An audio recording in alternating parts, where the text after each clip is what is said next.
আজকে শীতের শুক্রবার, খিচুড়ি না হলে চলে না। গরম মশলা দিয়ে দিলাম, তাই খিচুড়ি খেতে চলে আসলাম। গরম মশলা দিয়ে দিলাম, কাঁচামরিচ, তারপরে পেঁয়াজ কুচি দিয়ে দিলাম, একটু নেড়ে চেড়ে নেব।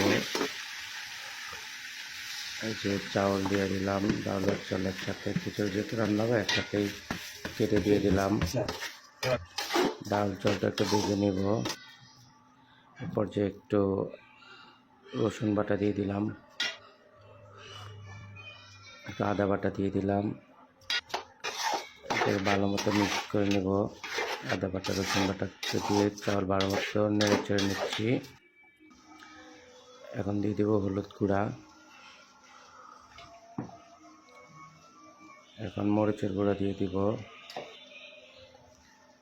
এবং জিরা গোলমরিচ গুঁড়া দিয়ে দিব। এবার নেড়ে চেড়ে মিক্স করে নেব, খুব ভালো মতো ভেজে নেব চাউলটাকে।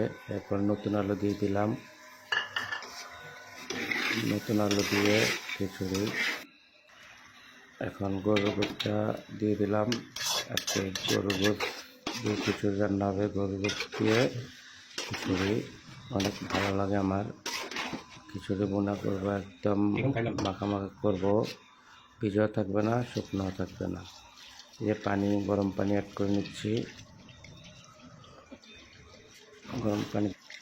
গরম পানি দেওয়া শেষ। এখন একটু নেড়ে চেড়ে নেব, নেড়ে বাপে দিয়ে দেব।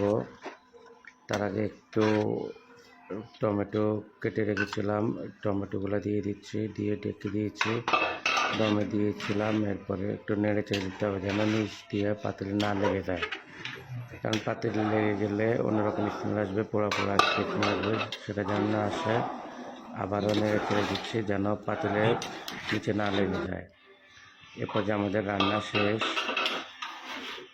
এখন একটু নিচ দিয়ে লাগছে কিনা একটু চেক করব, এবং খাওয়ার জন্য প্রস্তুত। সবাইকে দেখার জন্য সবাইকে ধন্যবাদ। আল্লাহ হাফেজ, সবাই ভালো থাকবেন।